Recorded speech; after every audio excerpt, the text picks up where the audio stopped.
জুলাই বিপ্লব, এই অগাস্ট বিপ্লব, এই 16 বছরের তারেক রহমানের আত্মত্যাগ 114 বছর সাজা হবে।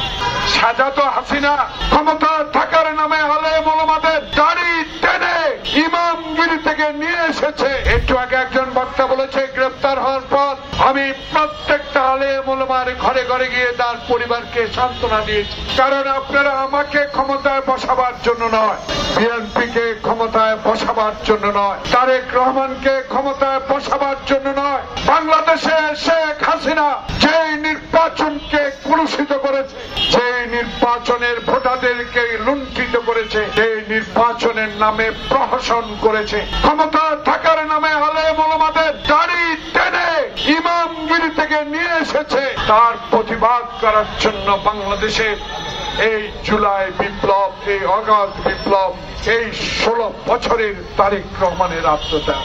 তাই ঠিক সেই মুহূর্তেই কেন বাংলাদেশে এই তৎপরতা শুরু হলো। প্রিয় মুরব্বীরা, আমি একজন মুক্তিযোদ্ধা হিসেবে, আমি আন্দোলনের রাস্তার একজন কর্মী হিসেবে আমার সাহস আছে দাঁড়িয়ে বলতে চাই, যারা এই ষড়যন্ত্রের সাথে লিপ্ত তারা বাংলাদেশের সুখ চান না, তারা বাংলাদেশের গণতন্ত্র চান না, তারা বাংলাদেশে আমার ভোট আমি দিব এই অধিকার আপনারা প্রতিষ্ঠা হতে দিতে চান না।